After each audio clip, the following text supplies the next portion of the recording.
pues entonces a esta segunda jornada abierta y en primer lugar nos gustaría tener unas palabras del presidente de la PRAI para dar inicio a esta jornada abierta sobre los derechos comunicacionales de los niños, niñas y adolescentes durante y después de la pandemia. Bienvenidos a todos y espero que este evento sea de provecho para todos. Ernesto. Muy buenos días a todos y buenas tardes a los que nos asisten desde Europa y otros países. Reciban una cálida bienvenida a esta segunda jornada abierta por parte del Comité Directivo de la PRAI, presidido por la Comisión de Regulación de Comunicaciones de Colombia y de sus vicepresidencias a cargo del Consejo Audiovisual de Cataluña y del Instituto Federal de Comunicaciones de México. Igualmente extiendo un cordial saludo a este panel de alto nivel que nos acompaña hoy y que abordará un tema tan sensible como lo son los derechos comunicacionales de los niños y adolescentes durante y después de la pandemia.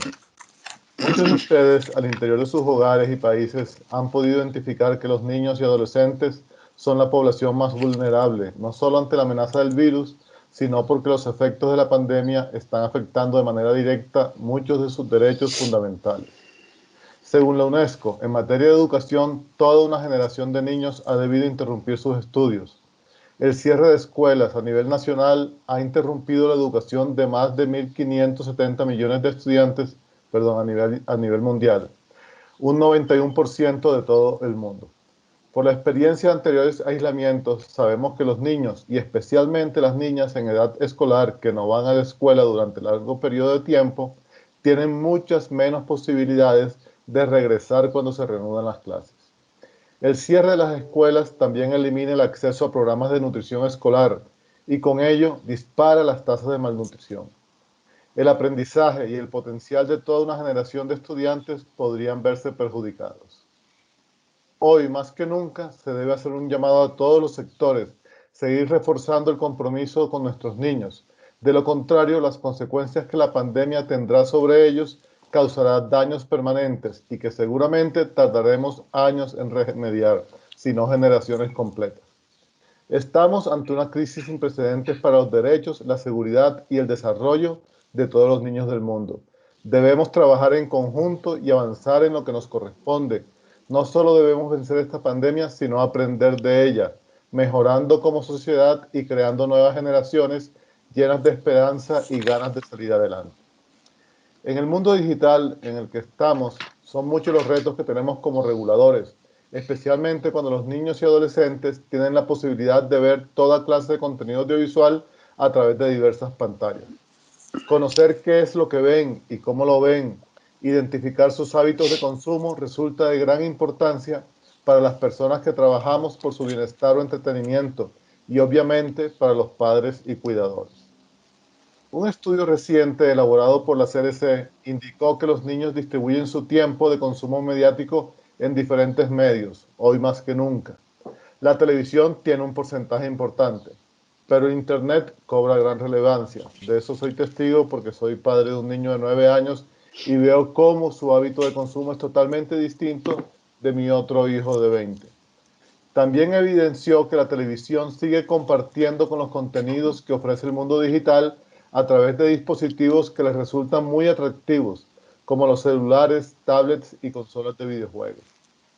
Asimismo, se comprobó que un gran porcentaje de niños siente que los programas que ven no tienen nada que ver con sus maneras de ser o de vivir. Esto puede deberse a que la mayoría de los contenidos televisivos que ven son extranjeros o son diseñados por adultos que tienen una visión totalmente distinta del cosmos infantil. También a que consumen contenidos que están diseñados para otras edades y a que en muchas ocasiones el sector audiovisual no les ofrece suficientes contenidos con los que se puedan sentir identificados. Son muchos los desafíos que tenemos como sector y que con seguridad serán abordados en esta jornada abierta.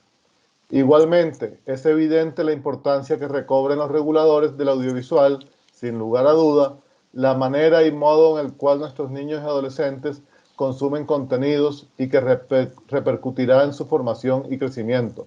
Pero también es necesario plantear la necesidad de realizar una mejor articulación con sus padres y cuidadores. Es indudable que tenemos que actuar ya, con decisión y a gran escala. Los niños dependen de nuestras acciones y su futuro está en nuestras manos. Bienvenidos a esta segunda jornada abierta de la PRAI.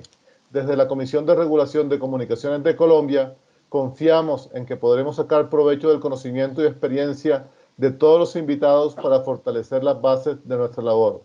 Muchas gracias y que disfruten este evento.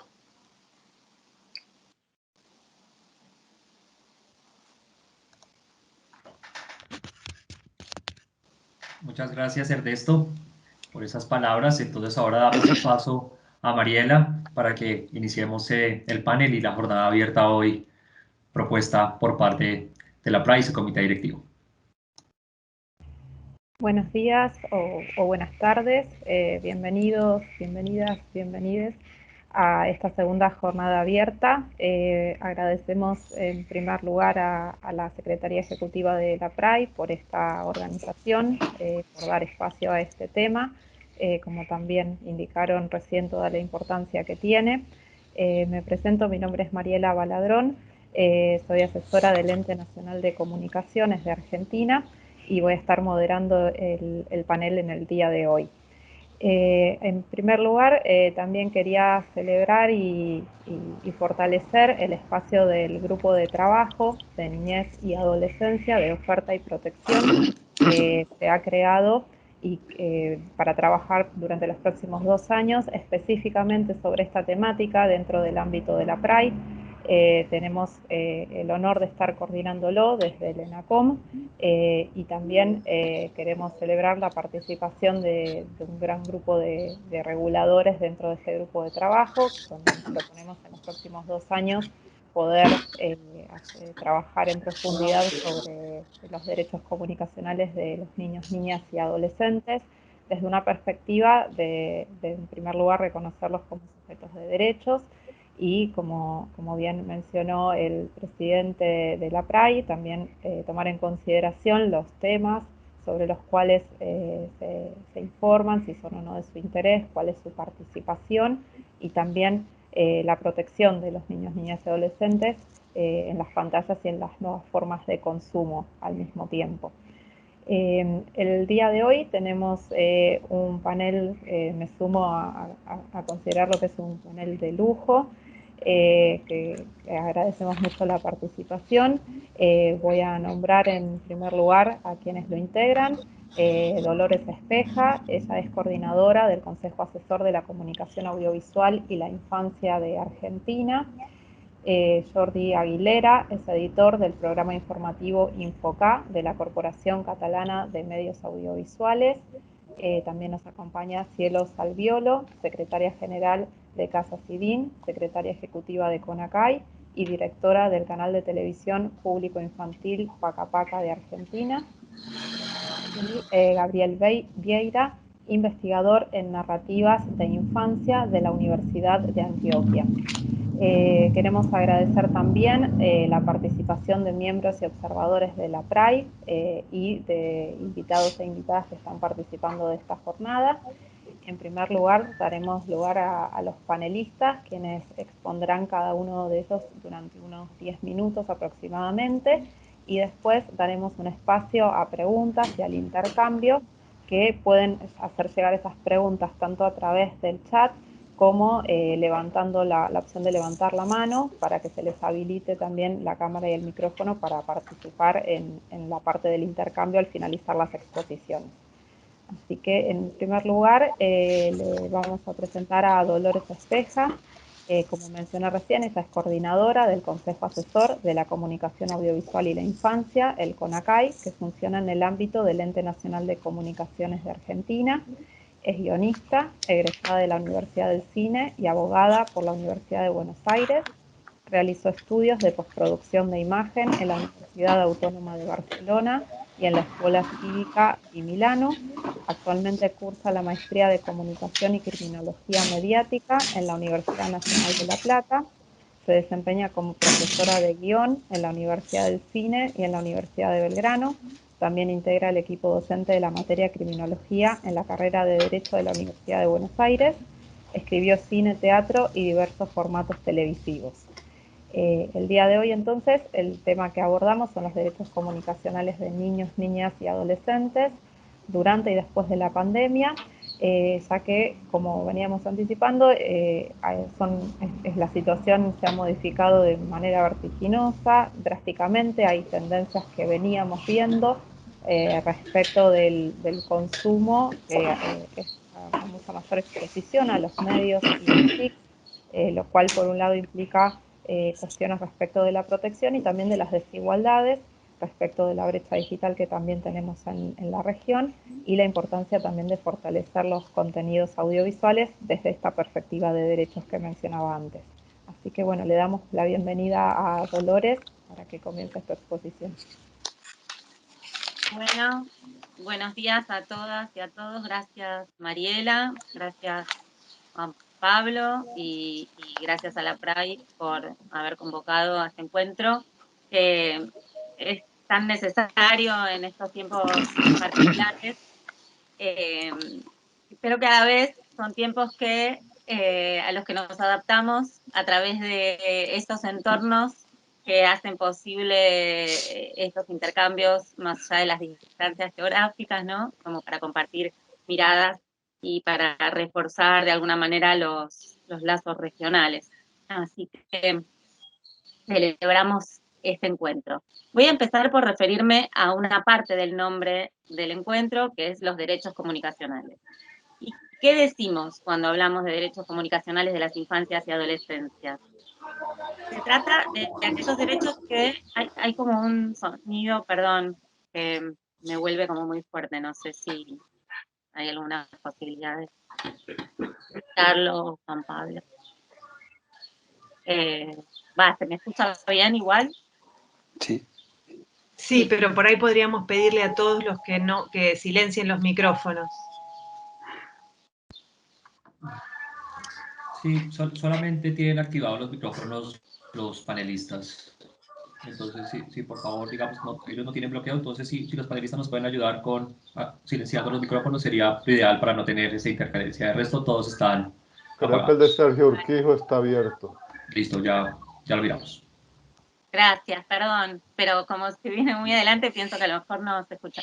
Bueno, decía que estamos hablando de derechos que se vinculan específicamente con la actividad de la información y la comunicación, pero también se trata de derechos otros que atañen a niñas y niños en general y que pueden ser promovidos o, por el contrario, pueden ser vulnerados a través de los medios audiovisuales y los dispositivos tecnológicos. Esos derechos están presentes en la Convención de los Derechos del Niño, que en Argentina tiene jerarquía constitucional, y que están además receptados en buena parte de la legislación nacional, en legislación específica, y entre esas leyes contamos con la de servicios de comunicación audiovisual, que por ejemplo obliga a quienes producen o emiten o de alguna manera se benefician por la transmisión de programas o de publicidad, los obliga a velar por el cumplimiento de una serie de leyes nacionales, entre ellas la de protección integral de los derechos de niñas, niños y adolescentes, que, como les decía, recepta especialmente el texto de la Convención.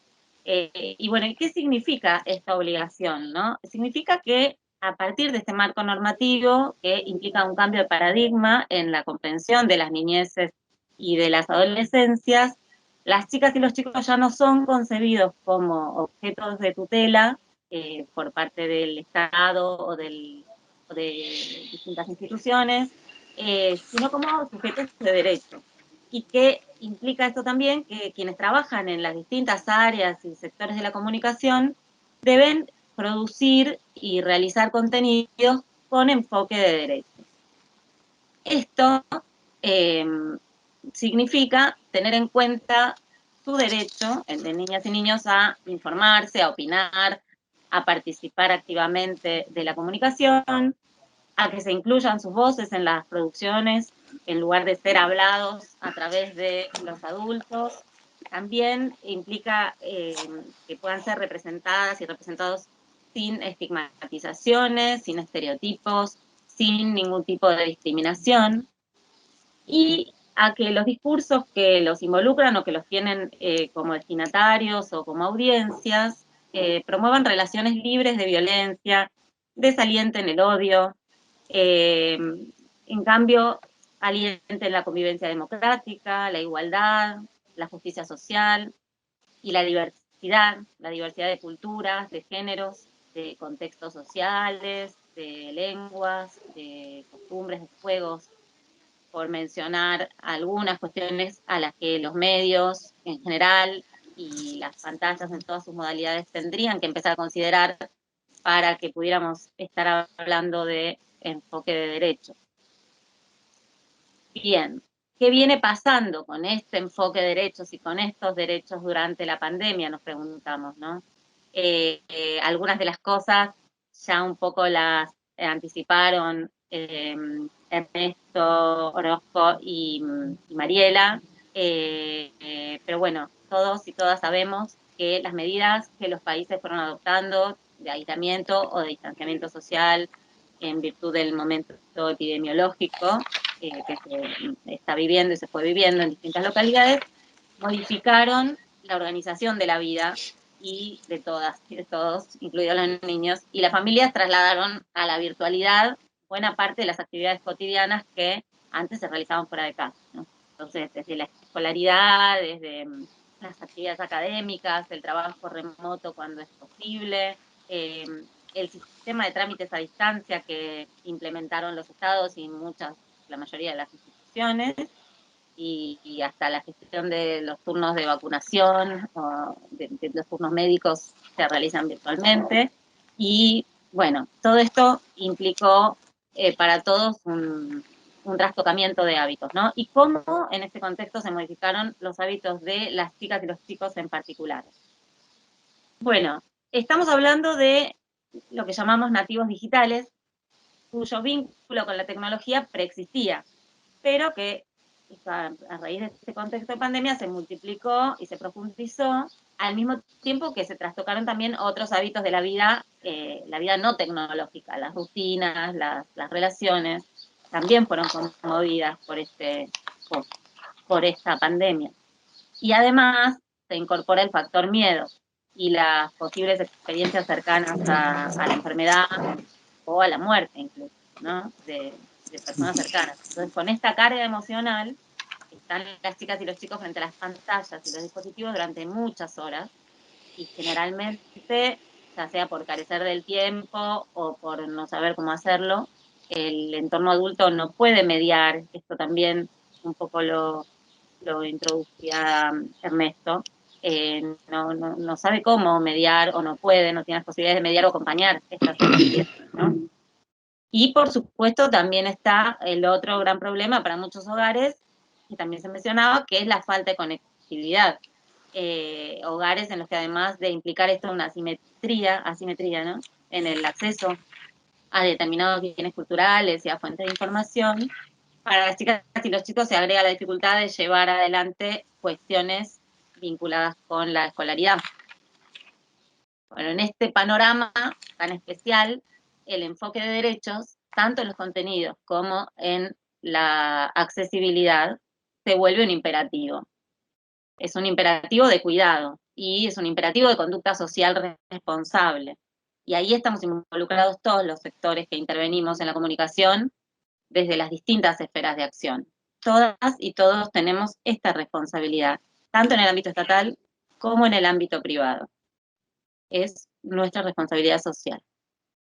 Cuando en un programa de televisión se vulnera algún derecho a través de alguna cobertura estigmatizante o invasiva de la privacidad, por ejemplo, por un lado, por efecto de las propias características de las multipantallas y del mundo digital, pero también por el aumento del tiempo de exposición de los chicos frente a ellas, se da que están más a merced, digo esto en el contexto de pandemia, ¿no? Que están más a merced de la visualización reiterada y masiva y la viralización de materiales que reproducen esa afectación al infinito.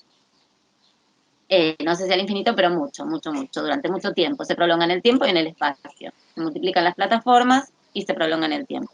Por no mencionar la infodemia, que es la cantidad de noticias falsas o sesgadas, que pueden ser en términos generales, pero también específicamente relativas a la pandemia, que generan zozobra y orientan además conductas erróneas en materia de salud en toda la población y de la que los chicos tampoco están exentos.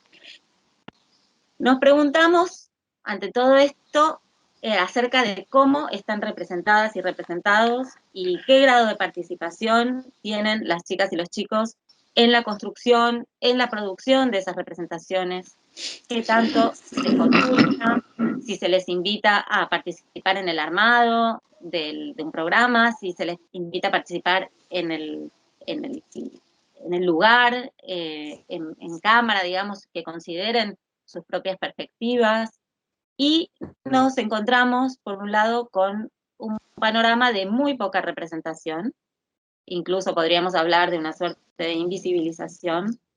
No están ellas y ellos en la programación, no están sus puntos de vista, y cuando se los representa, en muchas ocasiones se lo hace con una mirada adultocéntrica y sin enfoque de derechos. Estamos hablando de una generalidad, ¿no? Por supuesto hay excepciones, hermosas excepciones, y seguramente de ello nos van a hablar Cielo y los compañeros presentes, por supuesto. Pero esto que mencionaba es parte del diagnóstico que venimos manejando.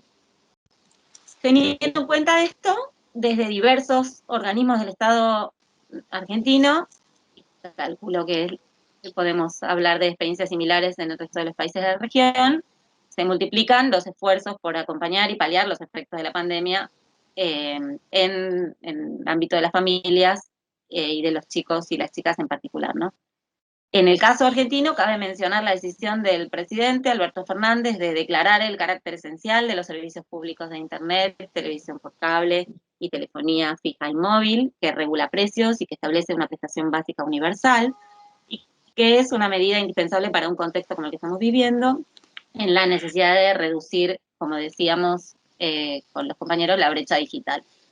Son políticas de inclusión a las que en este momento cierta corporación mediática que conocemos se resiste y menoscaba de esa manera los derechos de buena parte de la población, incluidos los de muchos niños y niñas, pero bueno, trabajamos para que esto se pueda revertir.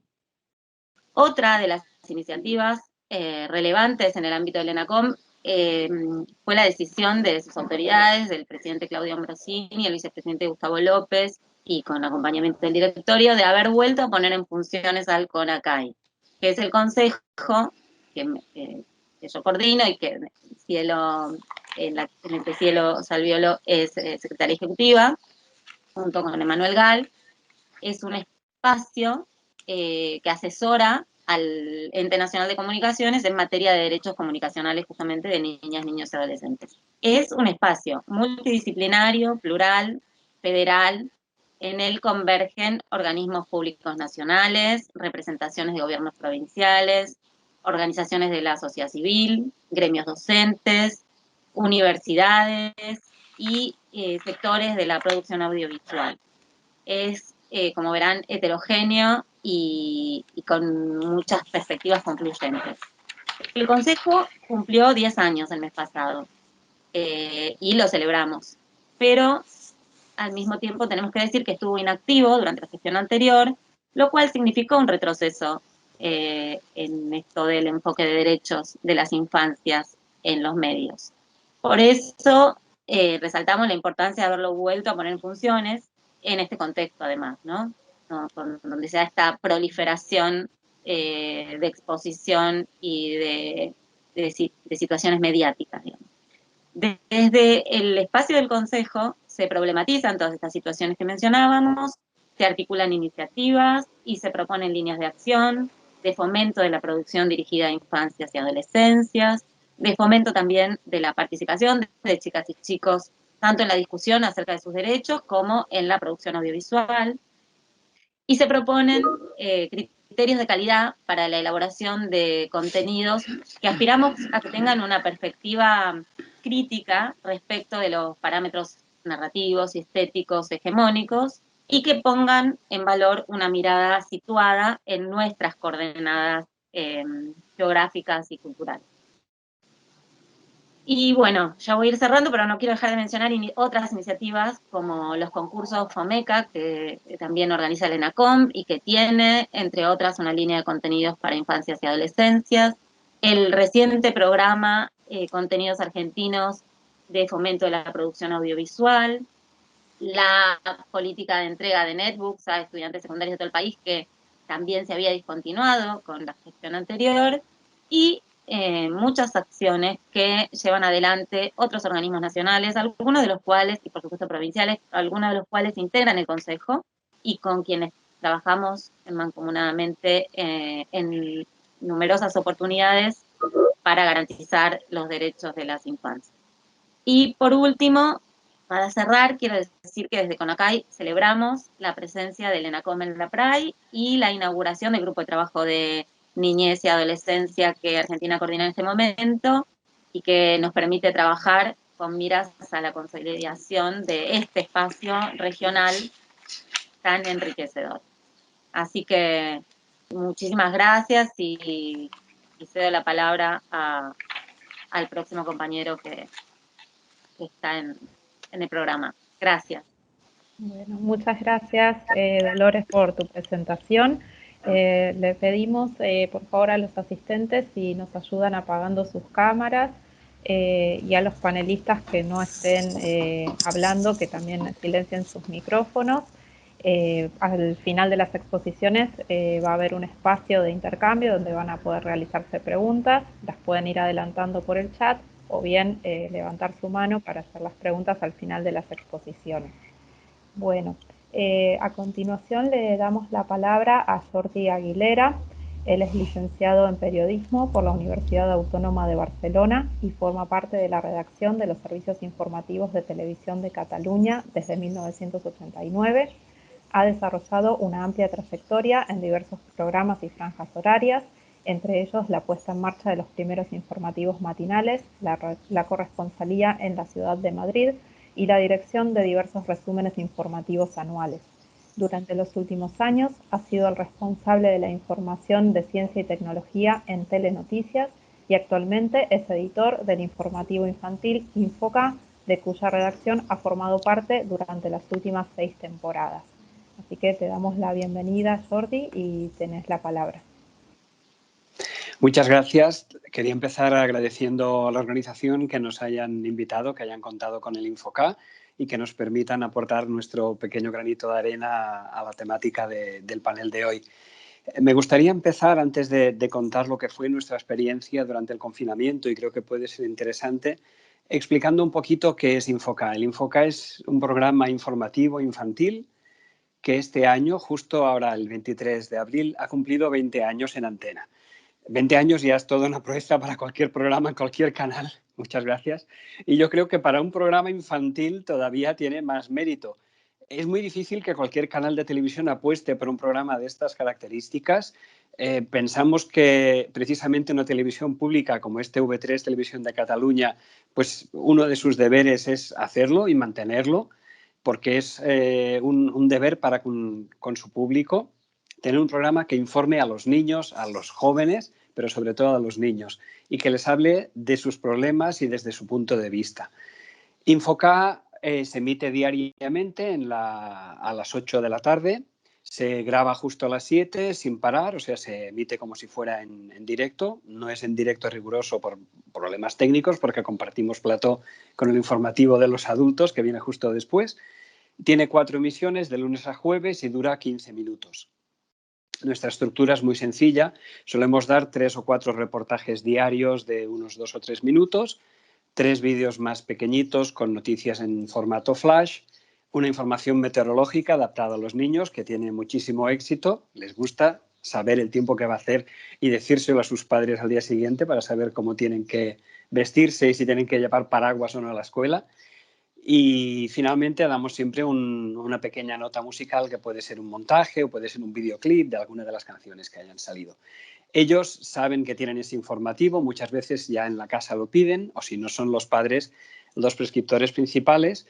Y estamos muy orgullosos también del uso que se hace desde las escuelas, que se registra sobre todo online. Notamos un aumento del consumo siempre al día siguiente del programa, que es desde las aulas. Muchos profesores lo primero que hacen a primera hora o cuando tienen una hora de tutoría es ponerles el Infoca y durante esos 15 minutitos pues poner sobre la palestra los temas más interesantes de la actualidad y en muchos casos pues los comentan con los niños. Y eso es un valor añadido que creo que tenemos en el programa. ¿Qué ocurrió el lunes 16 de marzo de 2020? Fue un jarro de agua fría, en este caso para toda España, en el momento en que se decreta el estado de alarma por culpa de la COVID. Las escuelas son cerradas, los niños son enviados a su casa, también todos los adultos, la mayoría de relaciones laborales sufren este impacto brutal. Y en Televisión de Cataluña se toma la primera decisión de, imitando lo que sería la situación general, que muchos de los trabajadores pues también dentro de lo posible se queden en casa o puedan teletrabajar y muchos de los espacios de la cadena simplemente se cancelan, salen de antena para poder facilitar pues, que mucha gente no tenga que desplazarse hasta el centro de emisión. La dirección de TV3 hace un listado de programas esenciales y con muy buen criterio pensamos incluye dentro de estos programas al Infoca. Es decir, Infoca se considera una pieza clave de la programación de Televisión de Cataluña.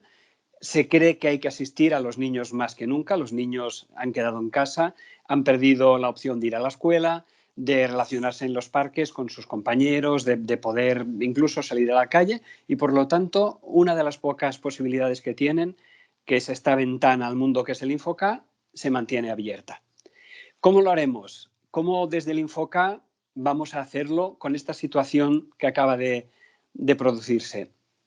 Lo que se suele decir es nos reinventamos. En este caso también hay que reinventarse y muy rápidamente porque tenemos muy pocas horas para reaccionar.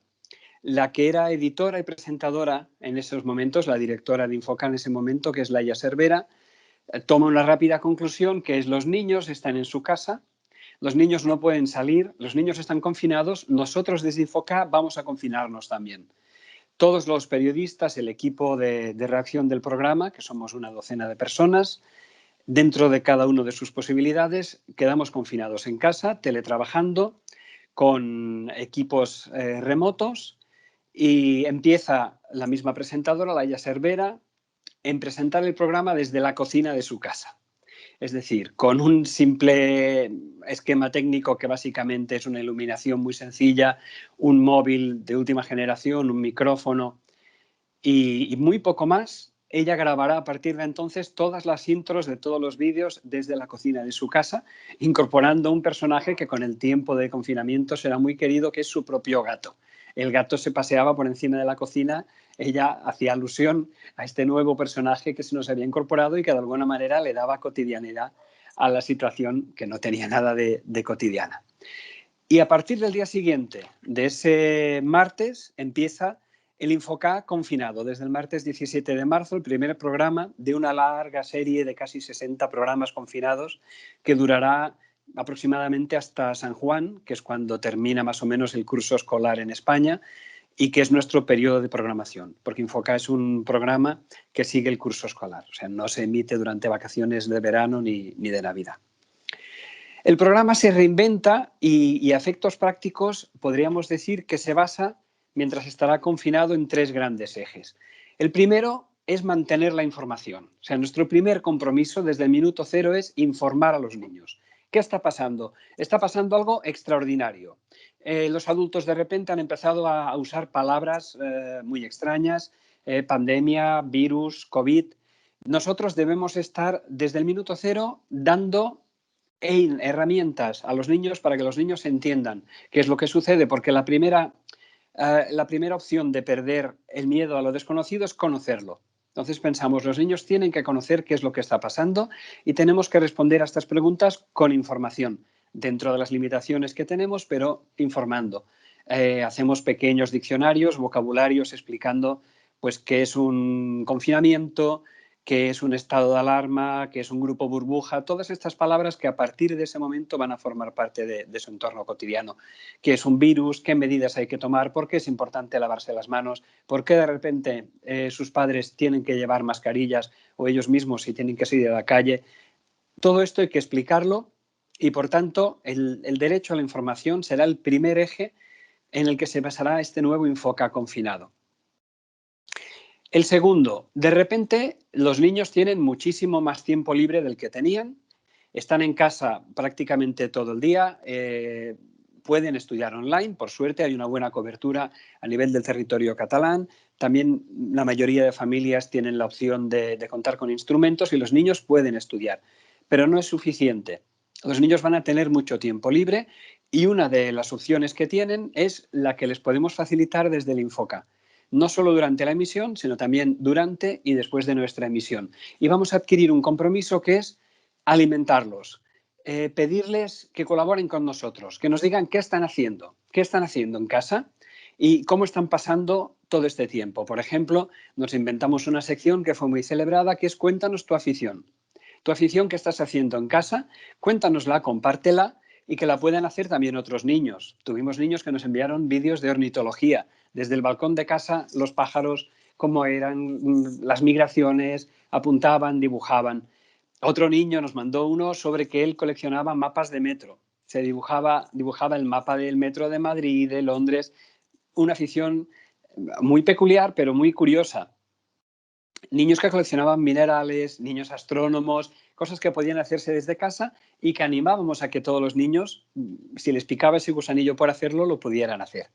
Durante toda la temporada en nuestro programa, en nuestra web, tenemos una pequeña pestaña que se llama Cuéntanos Cosas, donde ellos nos hacen preguntas, nos aportan sus contribuciones y donde intentamos que nos mandaran vídeos extras de todo lo que estuvieran haciendo en su casa. La respuesta fue extraordinaria. Les preguntamos que nos explicaran, pues, por ejemplo, cómo tomaban las clases online, cómo hacían sus trabajos, nos explicaban cómo hacer deporte, cómo de repente con una esterilla en el pasillo de casa pues hacían una tabla de ejercicios y cómo la compartían con todos los demás niños. Nos enseñaron las recetas que cocinaban, cómo se peinaban, nos dieron clases de peluquería, experimentos científicos, incluso nos contaron cómo hacían viseras para poder protegerse de la COVID, que después a través de una asociación de amigos, de alumnos, de su colegio, hacían llegar pues, a hospitales o a centros de asistencia que en aquellos primeros momentos las podían necesitar porque fue muy importante. Y nos contaron también cosas que estaban sufriendo, cómo niños tenían un padre o una madre enfermos, nos explicaron lo que estaban haciendo en casa, cómo lo sobrellevaban, cómo animaban a ese familiar que estaba sufriendo en ese momento e incluso cómo llegaron a perder pues, a un abuelo, a una abuela y cómo llevaron ese duelo interno. Gracias a la tecnología móvil, gracias a la implicación de sus padres, de la motivación de esos padres y madres pues, que estaban también pendientes de lo que les preguntábamos. Y por último, aprovechamos este canal para hacer lo que nosotros llamábamos los challenge, que eran pequeños retos. Os vamos a proponer un baile, os vamos a proponer que hagáis un dibujo, que nos enviéis una receta. Eso funcionó extraordinariamente bien. Llegamos a recibir 200 vídeos diarios. 200 vídeos. O sea, la persona que tenía que este material repartirlo casi perece en el intento, pero valió la pena. O sea, fue un trabajo súper agradable y que nos dio el pulso de que efectivamente al otro lado de esa pantalla, que siempre es fría y que normalmente pues sabes que te diriges a una audiencia, pero que no tienes un feedback, durante esos meses lo tuvimos y fue extraordinario. Y en tercer lugar, el tercer eje que marcó nuestra pauta de comportamiento como programa fueron las respuestas. Había que dar respuestas a los niños y había que dar la opción a que los niños hicieran sus preguntas. O sea, nosotros no podemos hacer las preguntas por ellos. Podemos suponer cuáles son sus dudas, cuáles son sus cuitas, qué es lo que les preocupa, pero sería traicionarles hacerlo nosotros por ellos y les estaríamos engañando y nos engañaríamos a nosotros. Por dos cosas, porque no estaríamos respondiendo a lo que realmente quieren y además probablemente estaríamos respondiendo a cosas que a ellos no les interesan y les estaríamos provocando problemas añadidos. Con lo cual, lo más fácil y lo más honesto era decirles a ellos, preguntad, mandadnos todas las dudas que tengáis y vamos a poner a vuestro alcance a la gente que os las va a saber responder. Porque la gran ventaja del medio es que a nosotros sí nos van a responder esos políticos responsables o esos científicos que saben. Y durante un montón de programas canalizamos estas preguntas con científicos de primer nivel, tanto a nivel catalán o español o internacional, el doctor Trilla, Benaventura Clotet, el doctor Guerri, el doctor Masip, desde Inglaterra, políticos, epidemiólogos, doctores que estaban investigando la pandemia y que contestaron, y además muy bien, todas las dudas que tenían los niños. ¿Qué era un virus? ¿Cómo se había propagado? ¿Había vacunas para todos? ¿Cuándo llegarían las vacunas? Todas estas cosas que a ellos les angustiaban. Y después decía también políticos, porque en el fondo los políticos son los que están gestionando esta crisis. Y los niños tienen derecho a saber cómo se va a gestionar lo que les afecta directamente. La sanidad, por supuesto, hicimos una entrevista a través de las preguntas de los niños a la que entonces era la consejera de salud del gobierno autonómico, pero también, y fue muy interesante, una entrevista que los niños hicieron al consejero de educación. O sea, el consejero de educación que les respondió cómo iba a ser la reentrada a los colegios en septiembre, cómo iban a poder asistir a clase, si tendrían que ir a diferentes horarios, si iba a ser online, si iba a ser presencial, si podrían ir de excursión, si podrían ir a lo que conocemos aquí como las colonias, que son esos días que se pasan fuera de casa con los compañeros. Y todo esto se lo explicó el político responsable. Finalmente también se hizo un programa con preguntas al presidente de la comunidad autónoma, en aquel entonces el señor Quim Torra, que también contestó a los niños lo que eran preguntas más generales sobre gestión de la pandemia y cómo les interesaba a ellos. Y pensamos que esto fue una información de gran valor y que de alguna manera contribuyó también a rebajar este nivel de tensión que los niños podían tener. Planeando sobre estos tres ejes, siempre desde el programa se intentó favorecer lo que nosotros llamamos la gestión de las emociones. Es decir, desde un informativo para adultos, por supuesto, siempre damos la importancia máxima a lo que está pasando y explicamos cuáles son los hechos. Ese es nuestro trabajo. Pero para un informativo infantil dirigido a los niños, creemos que además de explicar lo que está pasando, tenemos que reflexionar cómo lo que está pasando está haciendo sentir, en este caso a los niños, o sea, a los sujetos de esa actualidad, de esa información. Tenemos que invitarles a pensar, que nos digan qué están sintiendo y cómo les podemos ayudar a gestionar mejor esos sentimientos. Siempre asesorados pues, por equipos de expertos que tenemos ya en cartera después de muchos años de misión, especialistas, psicólogos infantiles, pedagogos, para gestionar las emociones que sin duda durante esta pandemia han sido mucho más fuertes, ¿no? Decíamos antes niños que habían perdido familiares o que habían visto cómo sus familiares estaban en el hospital.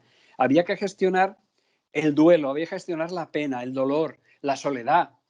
Incluso recuerdo un reportaje que dedicamos a algo tan simple como puede ser gestionar el aburrimiento. Estáis en casa y os estáis aburriendo como ostras, pero tampoco es malo. También es bueno que nos podamos aburrir todos, vosotros y nosotros, y que gestionemos nuestro tiempo. Pues tenemos media hora que vamos a mirar las musarañas. También se lo explicamos. Tampoco es malo aburrirse. No tenemos que estar todo el día haciendo recetas o mirando los pájaros.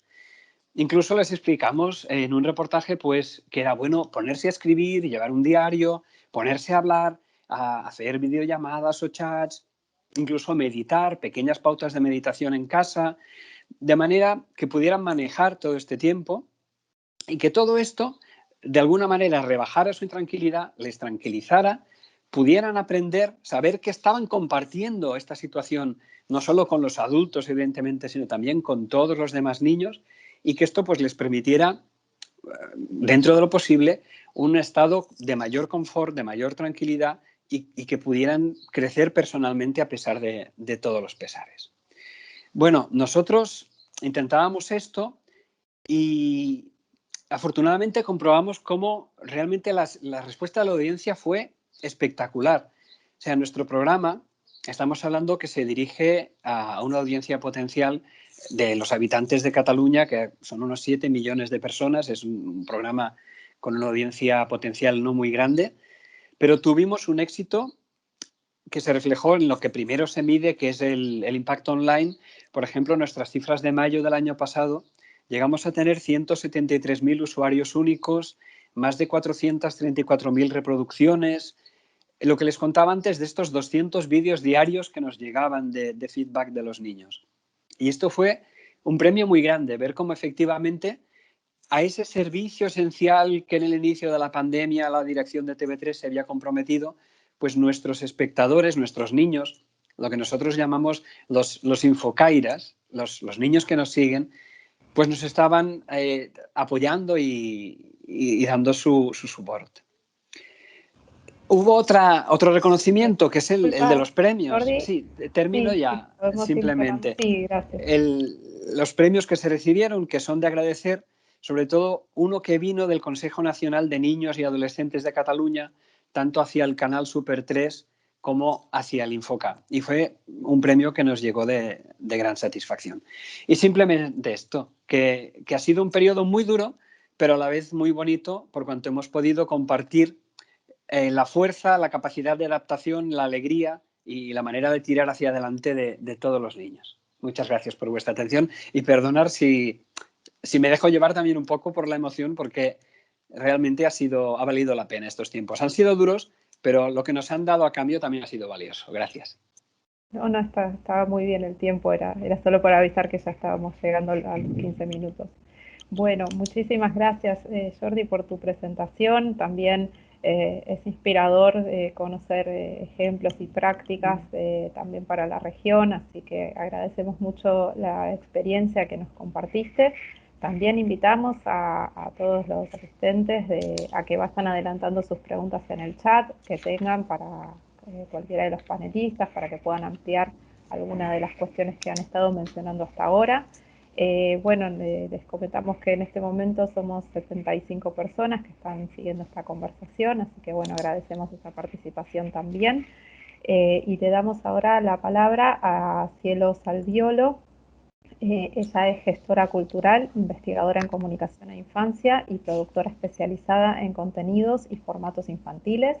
Participó en el proceso de creación de Paca Paca, que es el primer canal de televisión público infantil de la Argentina. Fue su primera directora y luego se desempeñó como consultora creativa de la señal. Las producciones realizadas durante su gestión en Paca Paca han recibido numerosos premios nacionales e internacionales y desde enero de 2020 dirige nuevamente la señal Paca Paca. Fue consultora del área de comunicación de UNICEF Argentina, anteriormente fue asesora de la franja infantil de TV Perú y se ha desempeñado como consultora sobre medios e infancia en diversas instituciones de la región. En 2012 creó el Laboratorio Televisión Infantil para América Latina, organización especializada en contenidos y proyectos culturales de calidad para la infancia en múltiples plataformas. Fue jurada en diversos festivales de cine y televisión infantil y ha realizado talleres sobre contenidos infantiles en Argentina, Perú, Uruguay, Colombia, Brasil y Ecuador. Es miembro desde 1998 de Casa Civil, que es el Comité Argentino de Seguimiento y Aplicación de la Convención Internacional sobre los Derechos del Niño. Así que bueno, muchas gracias, Cielo, por tu participación y te damos la bienvenida. Gracias, Mariela, gracias a la PRAI por esta convocatoria, esta invitación. Un placer ser parte de este panel con Dolores, con Jordi, con Gabriel, algunos compañeros de ruta de muchos años. Un placer, Gabriel, verte, que la pandemia nos permita vernos, aunque sea pantalla mediante.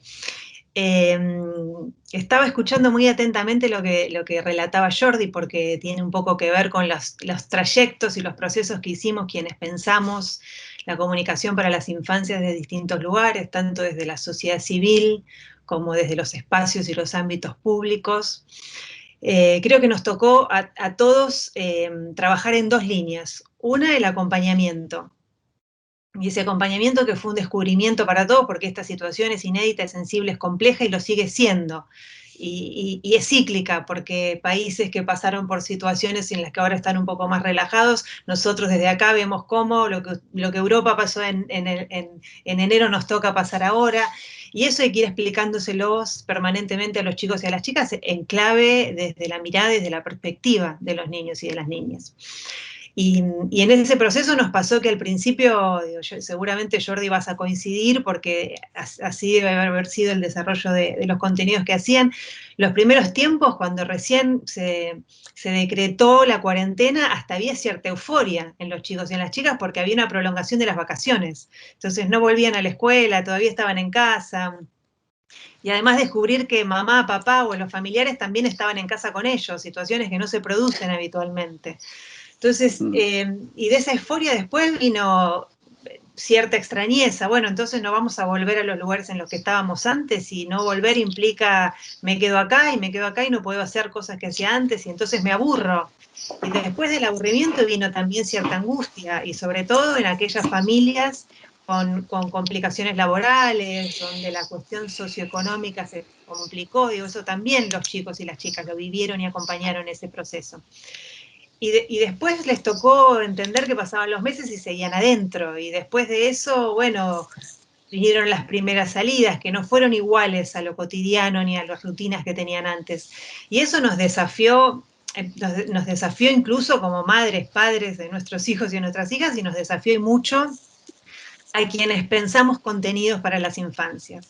Nosotros, desde Pacapaca, canal infantil educativo público de Argentina, como lo presentaba Mariela, nos tocó hacer ese mismo proceso que hicieron ustedes, escuchar esas mismas preguntas, entender que los chicos y las chicas tienen preguntas que son distintas, como vos bien decías, ¿por qué no puedo festejar mi cumpleaños? ¿Cuándo puedo ver a mi abuela? ¿Puedo salir a pasear el perro? En el caso de Argentina, los primeros meses niños y niñas no salían a la calle, entonces la pregunta era ¿por qué no puedo salir a la calle? O incluso la fantasía sobre lo que pasaba afuera, la ciudad está igual, lo que yo dejé cuando me metí adentro sigue estando ahí. Y esas preguntas hubo que encontrar formas de responderlas amorosamente también, para no asustar, y también acompañar ese aburrimiento, que como vos bien decías, estaba bien aburrirse, está bien estar enojado, está bien estar triste, está bien, todo eso que pasa está bien.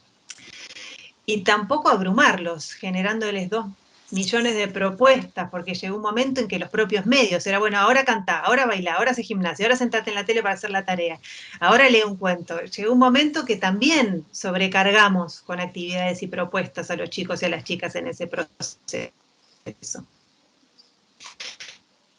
Acompañamiento para todos, para los adultos y las adultas, sobre todo en una situación, como dice recién, por completo inédita y desafiante. Desafiante porque además la producción de contenidos también tuvo restricciones, también tuvo protocolos y tampoco fue posible en la misma medida en la que era posible antes. Con el desafío de generar un contenido que acompañara diariamente, que no necesariamente nos pasa a quienes producimos contenidos. A veces los tiempos de producción de una serie infantil son largos, no demoran, en el caso de Pacapaca, el promedio son 11 meses para tener una serie al aire. Y acá teníamos que tener algo todos los días, que acompañara, que contuviera, que contara, que explicara, que pusiera palabras, que pusiera una cara, que pusiera amor a un momento difícil y complejo. En esa línea nos tocó, y de manera muy fuerte, a quienes trabajamos desde la sociedad civil o desde lo público, todo el 2020 trabajar sobre algo que yo defino como reponer lo colectivo. En un año de aislamiento y de pérdida de contacto físico y de distancia física, no social, con los otros y con las otras, que en algunos casos se nos terminaron transformando en una amenaza, ¿no? También teníamos que explicar que para cuidar a alguien había que no verlo. Y eso es difícil de entender. ¿Cómo cuido a alguien si no lo veo? Y también para cuidar a alguien tengo que estar lejos. Y estar lejos no significa que el otro y que la otra son una amenaza. Entonces, eso generó también cierta construcción de sentido sobre lo colectivo, que era necesario reponerlo y contarle a los chicos y a las chicas que aunque estuviesen solos en su casa, con su familia, había un otro, había una otra, que con ellos podían estar en contacto, que con ellas y ellos podían jugar, que con ellas y ellos podían pensar y construir respuestas sobre lo que estaba pasando. Y eso puso en juego todo lo mismo que ustedes venían comentando, las preguntas, las emociones, los miedos, las fantasías, las angustias. Y desde el segundo punto de vista, porque el acompañamiento creo que lo describiste muy bien, Jordi, todo lo que nos tocó hacer, creo que el segundo punto de vista, y esto involucra mucho el rol de la sociedad civil, fue visibilizar a las infancias. La sociedad civil históricamente, producto de que niños y niñas han tenido históricamente pocas posibilidades de autorrepresentarse, les ha tocado representar a los chicos y a las chicas. En algunos casos de manera más comprometida, en otros casos desde la mirada adulta. Es difícil la representación de los niños y de las niñas cuando uno no es niño o no es niña, porque no tenemos la misma mirada sobre el mundo. Y en ese visibilizar creo que fue más sensible y más importante que nunca en la historia, porque, y esto entiendo que nos pasó a todos los países, los chicos y las chicas salieron de la escena pública. En el caso de Argentina, durante muchos meses no salieron a la calle, entonces las calles se vaciaron de niños y de niñas, las escuelas se vaciaron de niños y de niñas, no se los sentía, no se los escuchaba, estaban adentro de las casas y eso los quitó de la escena pública. Entonces, parte del proceso que nos interpela, que nos sigue desafiando, fue darles visibilidad. Y esa visibilidad claramente se la dieron los medios de comunicación, ¿no? Esa posibilidad que sus preguntas, sus miradas sobre el mundo, todas sus preocupaciones estuvieran en pantalla, sus voces, se las dieron los medios de comunicación. Y en ese caso, y cuento un poco la experiencia de Pacapaca, ese visibilizar a las infancias nos implicó y nos sigue desafiando a entender que no todas las experiencias infantiles son iguales, que desde una pantalla pública le estamos hablando a niños y niñas que quizás atravesaron la pandemia y la cuarentena en una casa con parque o patio, pero también al que la atravesó en un departamento con un balcón pequeño o sin balcón, o el que las atravesó en aislamiento comunitario en zonas de vulnerabilidad, o el que la atravesó en áreas rurales. Todas esas experiencias fueron y son distintas y nos interpelan a pensar contenidos que acompañen todas esas experiencias, que a su vez también están en vínculo directo con las formas de ver el mundo, con las formas de relacionarse con lo que estaba pasando, porque claramente no es igual. No todos tuvieron conectividad, no todos tuvieron la oportunidad de seguir su educación desde la... Perdón, sonaba el teléfono, desde una pantalla. Entonces eso también nos toca, nos interpela a quienes producimos contenidos. Y en ese proceso creo que una de las cosas más importantes que hicimos fue generar espacios para que esas voces estén presentes desde distintas maneras. Desde las preguntas concretas de los chicos y de las chicas en pantalla, que fueron desde personajes de las series y de los contenidos infantiles, que empezaron a usar barbijo en muchos casos de las producciones de Pacapaca, y que fue parte también de acostumbrar a que los chicos y las chicas sintieran cómo se siente la voz con un barbijo, porque también eso fue nuevo, ¿no? Y también, y muy especialmente, abrir ventanas. Nosotros tuvimos en ese proceso un proyecto que se llama Ventanas al Mundo, que invitó durante el 2020 a chicos y chicas de toda América Latina a que nos enviaran un dibujo de cómo veían el mundo desde su ventana, un dibujo que podía ser real, la descripción de lo que veían en ese momento, o un dibujo que podía ser también una representación de lo que ellos imaginaban que ese mundo era, o de lo que deseaban que ese mundo era. En ese proceso, que implicó recibir más de 3.000 dibujos de chicos y chicas que hoy están disponibles en una muestra online en el sitio web ventanasalmundo.com, que es la oportunidad de ver y de entender cómo miraron el mundo durante 2020. Y ahí hay de todo, hay desde fantasías y fantasmas apocalípticos, hasta con escenas en las que el coronavirus es un extraterrestre o una amenaza, desde escenas donde hay unicornios y arcoíris como idílicas y esto va a pasar y la esperanza de lo que viene. Y la segunda parte de ese proceso de Ventanas al Mundo fue entender que la responsabilidad nuestra, desde una pantalla y desde la construcción de la comunicación, fue acompañar el estar adentro y acompañar la salida al mundo. Una salida al mundo que es distinta, que no es igual, que es con restricciones, que es con protocolos, que a algunos chicos y a algunas chicas les cuestan más que otros.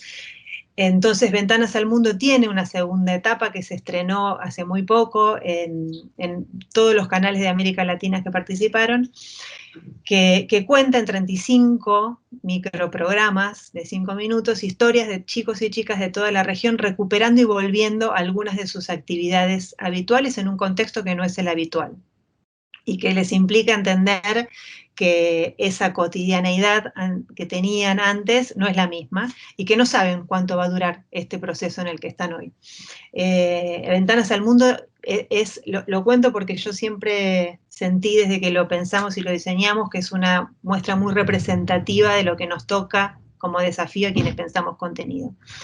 Y el segundo proyecto que me interesa contar, que tiene que ver con que el otro eje de trabajo en plena pandemia es abrir espacios de participación y abrir espacios de visibilización de las infancias, que están pocas veces visibilizadas, y cuando lo están, como lo decía Lola también, hay una construcción de mucho estereotipo con relación a los niños o a las niñas. Es una experiencia inédita que está haciendo Pacapaca, que tiene que ver con esto, con un ejercicio de participación y de construcción ciudadana, que es que lanzamos nosotros en abril el primer consejo de chicos y chicas de un canal de televisión infantil. Que es también un proyecto nacido en la pandemia, porque quienes integran ese consejo son chicos que participaron y muy activamente durante todo el 2020 de los programas que el Estado argentino tuvo para garantizar la continuidad pedagógica en épocas de pandemia. Concretamente el programa se llama Seguimos Educando. De ese programa participaron un montón de chicos y chicas. De ese montón de chicos y chicas fue un proceso de selección muy respetuoso y muy cuidado. Pacapaca eligió 16 niños, niñas de entre 7 y 10 años que representan todas las regiones del país y que integran, hasta donde sabemos, experiencia inédita en el mundo, el primer consejo de asesor de un canal de televisión infantil público, que no es un grupo que valida una idea, un contenido, un personaje, sino que es un grupo que piensa la pantalla con nosotros, que va a trabajar desde abril a diciembre, que tiene consejeros suplentes y que el año que viene tendrá nuevos representantes y representantes.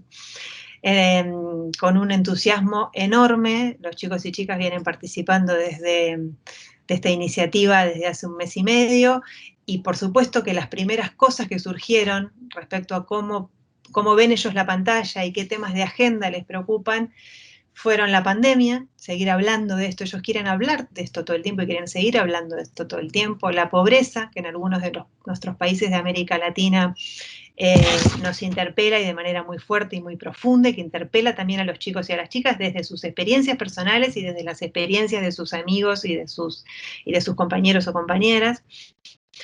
Y la violencia que también tiene que ver con un complejo. La discriminación en el medio ambiente. No podría haber agenda más vinculada a este momento que estamos viviendo, y es la agenda que los chicos y las chicas están pidiendo que quienes pensamos contenidos desde las infancias tengamos en cuenta, y para ello generemos propuestas, contenidos y mensajes. Y no me quiero extender y no sé si me queda tiempo, pero sí, a modo de conclusión, creo que este sigue siendo un tiempo muy complejo y muy difícil, que no tenemos los adultos y las adultas todas las respuestas, que está bien que no las tengamos, porque esto que nos pasa nos atraviesa a todos por primera vez, pero sí creo que construir un presente distinto, y quiero correrme de volver, de recuperar la normalidad, porque claramente yo no quiero recuperar la normalidad anterior a la pandemia, y creo que nadie quiere recuperar la normalidad anterior a la pandemia, porque esa normalidad es una normalidad desigual y sin inclusión. Creo que esto nos tiene que permitir pensar un presente distinto, un futuro distinto, y que necesariamente ese presente y ese futuro tiene que ser pensado con los chicos y con las chicas. Que hacer de este tiempo un tiempo mejor necesita construir, ser inventado y repensado con las infancias, que eso no es fácil hacerlo de manera auténtica, pero sí creo que es la responsabilidad que nos toca hoy más que nunca. Así que gracias. Muchísimas gracias, Cielo, también por contar esta experiencia. Seguimos invitando a quienes están participando de esta jornada, que puedan adelantar preguntas que quieran hacer a cualquiera de los panelistas. Son muchos los temas que se van abriendo y que van surgiendo, así que bueno, los animamos a que dejen sus consultas. Y le damos la palabra ahora a Gabriel Vieira. Él es ingeniero y creador audiovisual, se formó en narrativas de ficción y no ficción en la Escuela Francesa y desarrolló una carrera como documentalista enfocado en la visibilización de procesos sociales de autogestión comunitaria. Culminó un doctorado en narrativas audiovisuales de infancia en la Universidad de Antioquia y la Universidad de Montreal. Ocupó el rol de comisionado en la Junta de la Autoridad Nacional de Televisión de Colombia, ANTV, donde impulsó el fortalecimiento de los canales públicos de televisión y de la industria cultural y creativa. Realizó con sus colegas de la ANTV el diseño de un ecosistema de medios públicos de infancia y juventud. Actualmente es docente y becario del MIT, con proyectos de investigación-creación en narrativas expandidas, y es cofundador del Centro de Co-Creación en Medios Inmersivos de la Universidad de Antioquia en su país. Bueno, muy bienvenido, Gabriel, te damos la palabra. Bueno, Muchas gracias, Mariela, muchas gracias a la PRAI, muchas gracias a mis compañeras y compañeros de panel por el panorama que han sabido dibujar desde sus experiencias y desde su visión. Voy a intentar compartirles algunas diapositivas. Por favor, me confirman que está funcionando. Un segundito. Sí, podemos verlo. Ya la ven. Ok, perfecto. Voy a apoyarme mucho en lo que han dicho mis compañeras y compañeros en el sentido siguiente. Este momento no es para volver a lo mismo. Este momento nos permite replantear muchas cosas, ordenar muchas cosas, cuestionar muchas cosas. Por eso nosotros desde la universidad y antes desde la NTV venimos hablando de un pacto con la infancia, que no es un pacto para o por la infancia, sino que realmente sea un pacto con la infancia. Porque todos sabemos muy bien lo que ha cambiado. Pasamos de un entorno pasivo, monopantalla, a un entorno convergente, en donde lo que cambia sobre todo es que ese espectador hoy es también productor, y en donde lo que antes era el contenido como rey o como medio, hoy los jóvenes y los niños y niñas esperan experiencias. Eso cambia todo, porque entonces en un entorno expandido surgen un montón de alternativas de trabajo. Entendamos rápidamente las formas como los niños, niñas y jóvenes se relacionan con los medios digitales. Hoy hay una multiplicidad de medios que ellos eligen en una diversidad de pantallas. Allí interactúan, producen, reciben imágenes, sonidos, hechos, realidad, fake news, entienden los contextos, pero también aprenden los estereotipos. Descubren a través de las emociones. Entonces, hoy hay un surgimiento de formatos mixtos que combinan la ficción con la no ficción para explorar la manera de tocar, de mover, de hacer sentir, de hacer vibrar a esas audiencias. Las temáticas se basan en la diversidad. A medida que nos globalizamos, una de las cosas que me fascina de la era de Internet es que los niños y niñas consumen contenidos sin que el acento del castellano sea una barrera. La barrera la traíamos nosotros, que creíamos que había que doblar al español latinoamericano o viceversa, perdón. En cambio, ellos navegan libremente por los acentos, por nuestro lugar común, que es la lengua. Pero aparece abajo las mediaciones, la necesidad de una mediación que no es autoritaria ni tampoco permisiva, sino autoritativa, en donde se observa y se acompaña. Estoy hablando de padres, familiares, maestros y cuidadores. Y ahí hay todo un diseño del cual Jordi y Cielo principalmente han mencionado ejemplos muy acertados del resultado de esa reflexión. Y no olvidar que la audiencia hoy se dirige hacia la vivencia de nuevas experiencias. ¿Qué es lo deseable en este nuevo entorno digital? Es deseable que cuando haya necesidad de explicar, sean conocimientos útiles y potentes, sean experiencias que los enriquecen desde la vivencia emocional, que ellos tengan retos donde participen, donde se sientan involucrados, interpelados, con empatía y valorando su nivel de autonomía acorde al rango etario. Y es deseable que las historias los comprometan y los involucren en cualquiera de los formatos, evitando demasiadas instrucciones, un poco el pecado de la vieja señal televisiva de educación, o conocimientos que al adulto le parecían relevantes, pero que el niño no ha generado una curiosidad o simplemente no le interesa. Y evitar, por todos los medios que las pantallas ejerzan humillación o ejerzan presiones a esta audiencia. En ese contexto, hoy tenemos abierto un panorama maravilloso, y esto lo dedico a los creadores y creadoras de contenidos, a los reguladores, a los programadores de medios, porque no se trata simplemente de ir abandonando el pasado, se trata de combinar lo mejor y lo posible de todo lo analógico con todo lo digital, siguiendo unos principios fundamentales.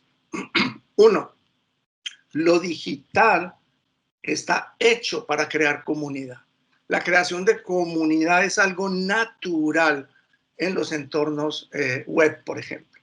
Entonces, fomentar la creación, la construcción de comunidades, pero comunidades participantes, en donde los contenidos nazcan de ellos, las ideas, donde puedan co-crear con los realizadores y en donde haya un ambiente de fidelización, no en el sentido comercial, sino en el sentido de sentirnos con una misión, de sentirnos con un objetivo compartido.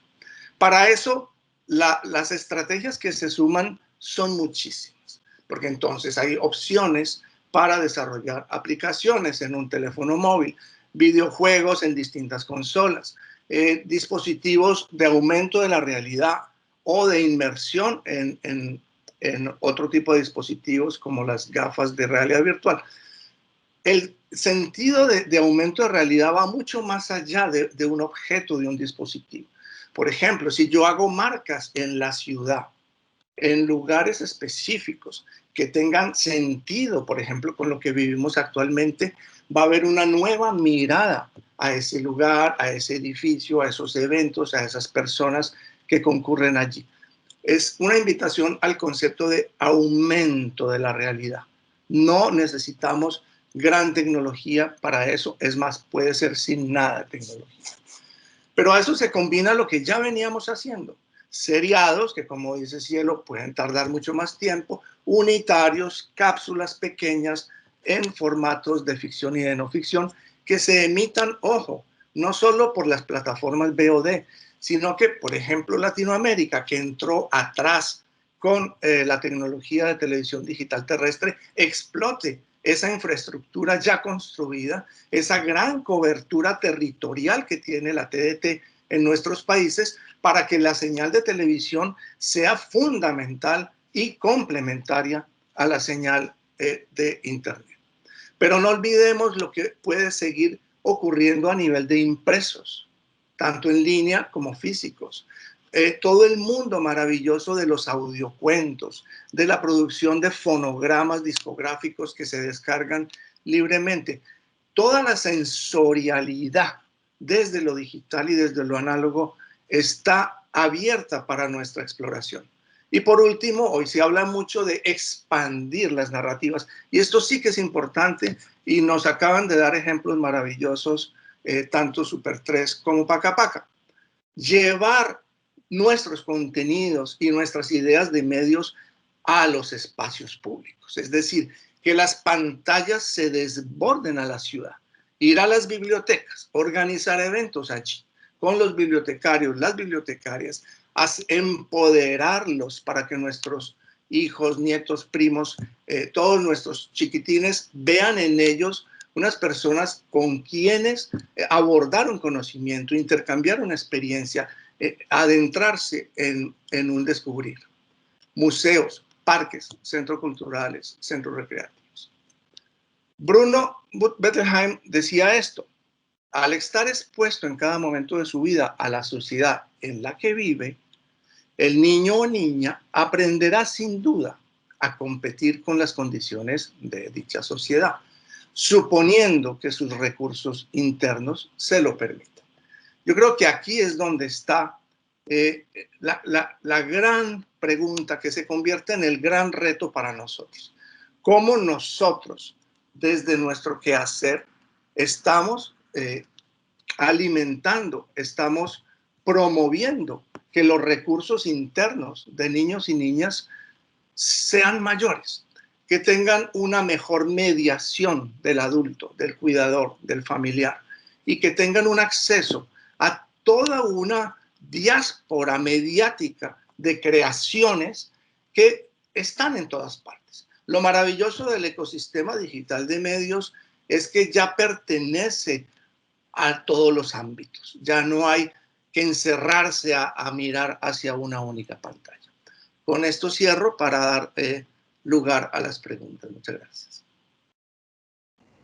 Muchas gracias, Gabriel, también por tus aportes y tu presentación.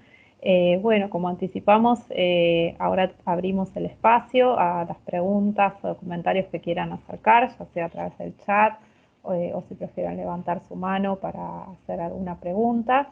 A mí se me generan muchas, debo decir, por todos los aportes que han realizado, tanto el marco que nos trajo Dolores respecto de la perspectiva de derechos, como desde dónde estamos mirando estas problemáticas, también las experiencias que trajeron tanto Jordi como Cielo respecto de qué se está haciendo con los contenidos y qué se hizo durante la pandemia en un momento de una situación tan vertiginosa en todos los sentidos. Bueno, qué esfuerzos se hicieron desde la producción de contenidos para acompañar esa situación y también la propuesta que nos trajo Gabriel para pensar todo el abanico de posibilidades y que nos rodea respecto de la producción de contenidos y hacia dónde podemos ir también. Y algo que me quedó bastante dando vueltas fue esto que mencionó Cielo, que creo que compartimos muchos y muchas, de no querer volver a la normalidad o qué era normalidad, y también repensar esta situación a qué otros lugares o qué nuevas creaciones se pueden hacer, también pensando puntualmente en los derechos comunicacionales de niños, niñas y adolescentes. Así que bueno, quería aprovechar que me toca este rol de moderadora, que bueno, es un poco antipático en esto de marcar los tiempos, pero bueno, tiene la ventaja de que también puedo preguntar.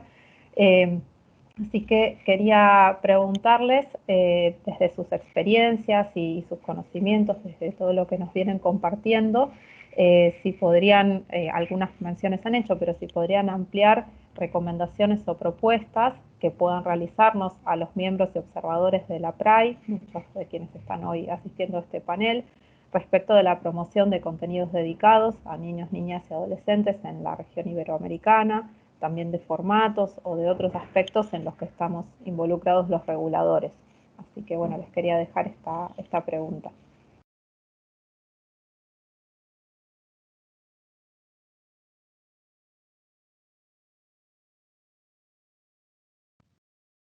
Arranco, Mariela, si querés.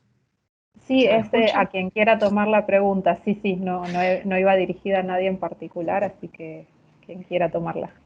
Bien, un poco voy a repetir o a renombrar cosas que dijimos los tres, pero que está bueno por ahí desde un lugar de síntesis.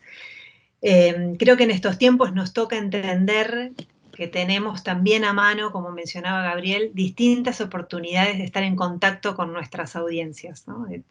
Creo que en primer lugar, en este momento, lo más importante es estar ahí, cerca de los chicos y de las chicas que nos miran, que nos escuchan, que nos leen o que nos acompañan. Y creo que desde el punto de vista de la diversidad de experiencias infantiles, como mencionaba también tenemos que entender que eso permite que estemos o que tengamos a mano distintas posibilidades de generar esos vínculos. Algunos chicos y chicas nos van a seguir mirando por la televisión, a pesar de todo lo que todo el mundo dice respecto de la tele. Hay un montón de lugares, y sobre todo el año pasado, en el que los chicos y las chicas nos veían en la tele. Hay muchos otros que nos escucharon en la radio, ¿no? También hay un desafío de pensar narrativas para la radio.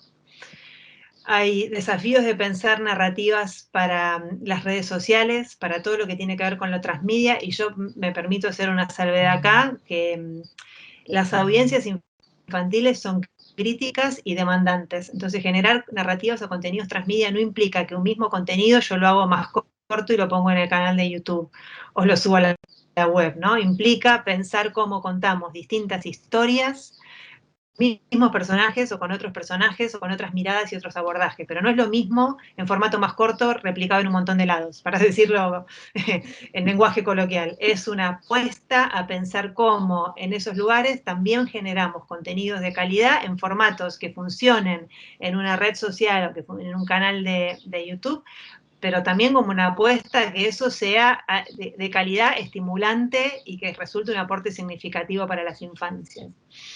Y creo que también la pandemia nos trajo algo que por un tiempo se va a quedar y que abre una puerta inédita a la producción masiva de contenidos, que es la estética hogareño casera, que hasta entonces no la habíamos tenido nunca, y que en este contexto es válida y que nos permitió de un montón de maneras distintas tener en pantalla y en pantallas historias contadas por los chicos y las chicas.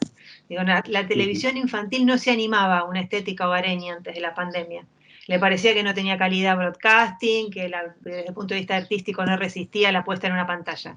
Creo que una de las cosas que la pandemia nos permitió es perderle el miedo a eso y entender que eso habilita un montón de formas de expresión que hasta entonces no teníamos en pantalla.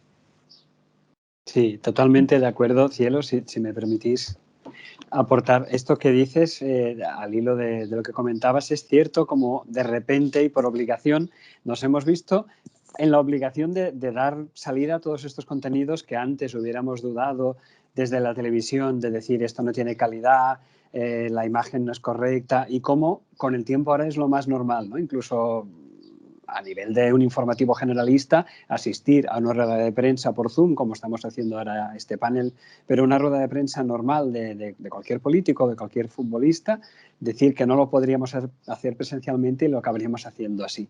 O incluso nosotros en el programa últimamente, que estamos haciendo entrevistas con el formato de que los niños envían sus preguntas y después esas preguntas las hacemos para que nos las conteste.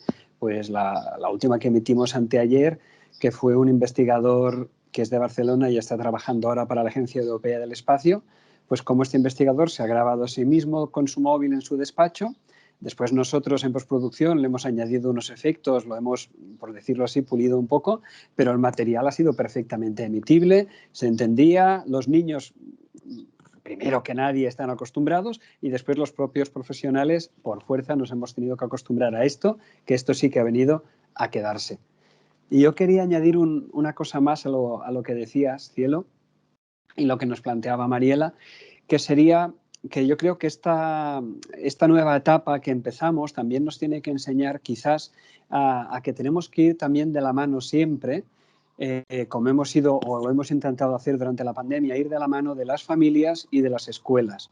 O sea, nosotros ya es un camino más o menos habitual, supongo que vosotros también, cómo vuestros contenidos son aprovechados desde el colegio, desde el aula, pero también al revés, cómo los niños son capaces de, desde la misma escuela, generar contenidos que pueden ser interesantes para nosotros, ¿no? Y cómo, quizás a través de este consejo que ahora vosotros habéis inaugurado, que me parece una idea extraordinaria y que ya nos perdonaréis si nos la copiamos, porque es muy interesante, pero ¿cómo podemos seguir, ¿no? por ese camino? Escuelas, por un lado, y a nivel tanto de consumo como de generación de contenidos y de que nos digan lo que van necesitando y por dónde podemos ir. Y después con las familias también. Es muy interesante.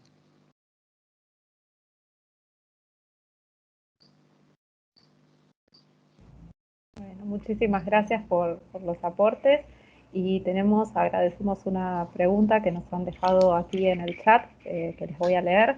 La pregunta dice, ¿cómo puede manejarse la participación de los niños en la ideación y generación de contenidos sobre temas difíciles como la violencia o la muerte sin vulnerar sus derechos y su necesidad de un ambiente mental saludable? Yo quisiera intervenir allí y le voy a responder a Sergio Urquijo. Saludos, Sergio, con un ejemplo. Me gustó mucho conocer una campaña de la televisión pública danesa, del canal DR, que se llama Ramasian. Y Ramasian es un concepto basado en la muerte, que se volvió campaña de país. ¿La muerte de quién? La muerte de las abejas. Entonces miren que a través del rescate del número de abejas que está siendo aniquilado por los pesticidas en el mundo, este país, desde su televisión pública, construye un concepto transmedial. Entonces tenemos personajes de ficción, tenemos documentales, tenemos espectáculos en escenario con actores, con cantantes, con bailarines, hasta tenemos un montaje circense, tenemos videojuegos en el celular y un montón de derivaciones que llegan a la escuela y a las casas. Entonces los niños ya quieren sembrar en sus casas esas flores que van a atraer nuevas abejas. Y ya los ambientes escolares publican en la red, en una comunidad como la que hablábamos, los resultados a modo de concurso positivo. Mira lo que ya está haciendo esta región, mira ya brotaron nuestras flores de este tipo y de aquel.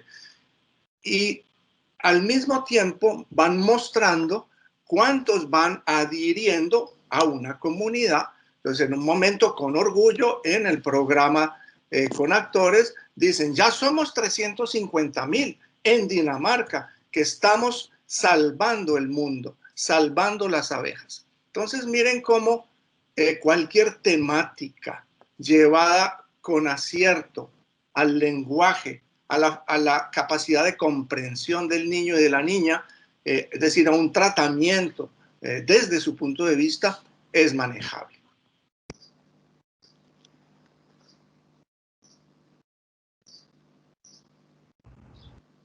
Bueno, muchísimas gracias. No sé si alguien más desde el panel quiere agregar algo sobre esta pregunta que nos dijo Andrés. Sumar que en la misma línea, la verdad que nosotros también desde Pacapaca no creemos que haya temas sobre los que no podamos hablar, siempre y cuando lo hagamos de manera apropiada, teniendo en cuenta las edades. No es lo mismo hablar de la muerte o las preguntas que tiene sobre la muerte un nene o una nena de 5 que uno de 10. Entonces, en la medida en que uno lo haga de manera apropiada y pertinente, en el sentido de cuál es el mejor momento para hablar esto. Eso también me parece importante y creo que tenemos un montón de recursos después para hacerlo, dentro de una serie de ficción, dentro de una campaña, dentro de un contenido. Y concretamente con la muerte, lo decía también Jordi cuando contaba los contenidos, a los chicos y a las chicas les ha tocado este año y medio lidiar con la muerte todo el tiempo, desde las experiencias personales o desde una tele encendida con un noticiero en una casa, ¿no? Entonces, incluso se acostumbraron a contar cantidad de muertos, cosas que a veces los padres, las madres, las familias no estuvimos tan atentas a que esa tele prendida estaba generando, construyendo un sentido muy difícil, y por eso me parece importante también resaltar que así como acompañamos a los chicos y a las chicas, también desde las pantallas tenemos que acompañar a las madres, a los padres y a las familias para entender cómo gestionar lo que generan esas noticias. Pero los pibes lidiaron con eso y están lidiando con eso desde hace un año y medio, entonces también nos toca responsablemente encontrar maneras de acompañar con amor, con ternura y de manera apropiada esos temas, ¿no? Yo quisiera agregar, desde el punto de vista de las políticas públicas, que nos parece importante fomentar, un poco a partir de que es interesante la pregunta de la participante, porque es el tipo de preguntas que me parece deberían hacerse más seguido los responsables de elaborar discursos y programación, que por supuesto acá tenemos exponentes especializados, pero que normalmente en el resto de la programación, incluso la que no está dirigida a infancias y adolescencias como audiencias, deberían preguntarse sobre cómo es esto de abordar determinadas temáticas sin vulnerar derechos, ¿no?, de niñas y niños, o teniendo en cuenta promoviendo esos derechos. Entonces, para retomar, digamos, a lo mejor algo que incluso me parece que desde las políticas públicas lo que tendremos que fomentar es que exista la perspectiva de infancia en todo el circuito de la comunicación audiovisual y de los productores de discursos para nuevas tecnologías o estos entornos multipantalla. Que acá, por supuesto, como digo, tenemos gente especializada, pero que no es el común y que es parte de lo que me parece que viene por delante. Eso quería agregar. Muy interesante la pregunta. Había quedado cerrado el micrófono. Bueno, y para ir cerrando y bueno, no abusar del tiempo de ustedes y desde ya muy agradecidos y agradecidas por todos los aportes que nos han hecho. Creo que este espacio de la PRAI, una de las tantas riquezas que tiene es este intercambio de experiencias, esta puesta en común, este poder reflexionar en conjunto. Así que bueno, dejo esta última pregunta que nos acaba de llegar en el chat de Yuri, que nos dice: en la televisión se dan programas cómicos donde se utilizan personajes con la imagen de un niño, pero con un argumento de conducta negativa, ya sean lisuras y temas sexualizados. Si bien está dirigido a adultos, hoy en día los niños y niñas tienen acceso a través de todos los medios digitales a esos programas. Dice, hay permisividad de estos programas por el tema de la libertad de expresión. ¿Qué hacer para que eso se regule? Esa es la pregunta que nos ha llegado.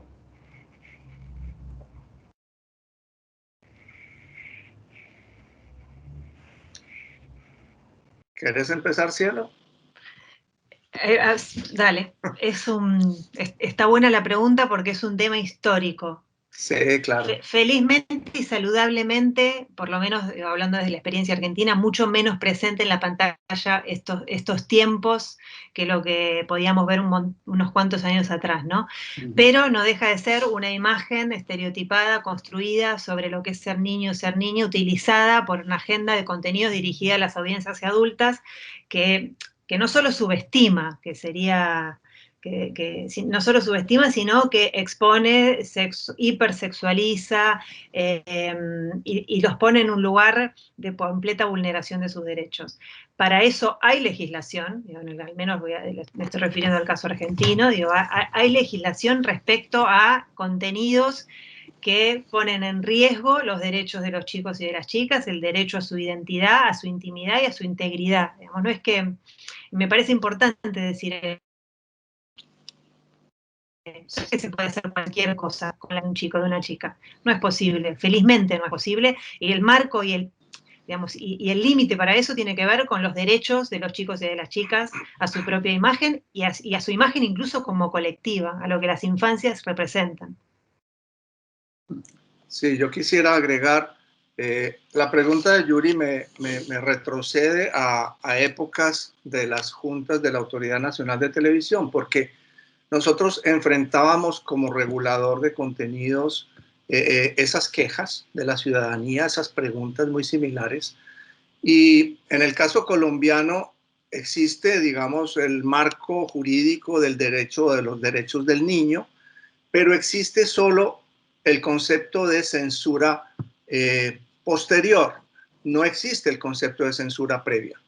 Es decir, no es que los guiones de todo lo que se va a emitir por la televisión colombiana pasen por alguien para decir esto sí puede salir. Si a eso le sumamos que no existe la eficacia de ningún control parental tecnológico, es decir, eso nunca funcionó, eso es una opción en los televisores y en los computadores que nadie sabe manejar más o menos, ¿qué queda? Si la ley no nos permite saber qué se va a emitir, si el ecosistema digital tiene abierto a todas las edades, todos los contenidos al mismo tiempo, ¿qué queda? Pues aquí viene algo que tal vez no reflexionamos lo suficiente. Queda la mediación, queda la conversación, queda el ambiente familiar, escolar, barrial, que diga qué veo y qué no veo. Porque si, digamos, esto va mucho más allá. Estaríamos incluso entrando en la diferencia entre televisión pública y televisión privada, entre los mismos sellos de un canal. Una vez me sorprendió en un pitch de un canal comercial infantil escuchar las premisas del canal. Si el personaje no era violento, los programas no les interesaban. que porque en esa franja de edad era muy importante expresar la violencia, etc. Esto da para muchas horas de conversación, pero yo llamo a algo que repito, considero poco reflexionado, y es que siempre se busca que sea sancionado afuera. Yo propongo que sea sancionado adentro, que las familias discutan por qué no es conveniente ver ese contenido o por qué ese contenido tiene asuntos inconvenientes que desvirtúan, que siembran estereotipos que están totalmente revisados y caducos. Entonces yo creo que la misma sociedad debe construir sus valores, proponer su ruta de navegación y decidir qué ve y qué no ve. No es fácil. Perdón, solo para sumar, porque estaba pensando en esa misma línea, y también creo que es saludable que el hecho de que haya menos contenidos de eso, por lo menos ese es el registro que yo tengo de la experiencia argentina, aunque lo siga habiendo, también tiene que ver con que hay audiencias cada vez más críticas, con esto que mencionaba Gabriel. No da lo mismo. Hoy no da lo mismo, aunque todavía aparezcan un montón de construcciones de sentido estereotipadas sobre las infancias, no da lo mismo, y hay buena parte de las audiencias que encienden una alerta, así como venimos trabajando desde hace muchos años las cuestiones de los estereotipos de género, sobre lo que también se encienden hoy muchas alertas cuando uno ve un contenido, que haya denuncias, que haya demandas o que haya pedidos de acción frente a este contenido, tiene que ver con que hay una sociedad que es cada vez más crítica. Son procesos, no son lugares de partida, son lugares a los que llegamos, los procesos son largos, quienes estamos en este tema hace mucho lo sabemos, pero también, digo, saludablemente vamos hacia un lugar mejor, de a poco y con un montón de cosas todavía por hacer, ¿no?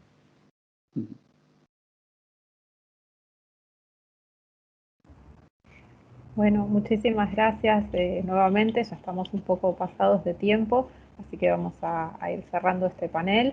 Si quieren hacer alguna acotación más, es el momento a los panelistas, porque vamos a ir cerrando. Si alguno quiere agregar algo, han sido muy ricas todas sus intervenciones, tanto también las presentaciones iniciales como las respuestas a todos los temas que se han planteado. Así que bueno, si alguno quiere hacer unas últimas palabras, y yo ya le dejo la palabra a Juan Pablo de la Secretaría Ejecutiva de PRAI para cerrar nuestro panel. Bueno, agradecer a los panelistas, Dolores, Cielo, Jordi, Gabriel, a Mariela por su excelente moderación y a ENACOM por su colaboración en la organización del evento. También a todos los miembros y observadores de la PRAI por su presencia y participación en esta jornada abierta y también por sus distintos aportes en los grupos de trabajo. Felicitamos y apoyamos todos los proyectos e iniciativas que surgen desde los distintos sectores aquí presentes, la sociedad civil, la industria, la academia y los reguladores. Hoy con gusto tengo el placer de comunicar que nos acompañaron un centenar de personas en esta jornada abierta y desde el Comité Directivo y Secretaría Ejecutiva de la PRAI y por supuesto con el apoyo de la CRC desde su presidencia, seguiremos fomentando este tipo de espacios de reflexión, de compartir saberes y conocimientos que sin duda nos ayudan a crecer como sociedad y como sector. Los invitamos también a seguir nuestras redes en Twitter, @PRAITV, @CRCCol, desde YouTube también CRCCol, y también en la página web de la PRAI, www.prai.tv. Hago mención a las redes porque desde allí podrán consultar la grabación de este video y podemos replicar para conocimiento pues, de todos nuestros reguladores, desde la sociedad civil, desde la academia. Nuevamente, muchísimas gracias y nos vemos en una próxima ocasión. Muy amables. Muchas gracias. Muchas gracias. Hasta pronto. Muchas gracias.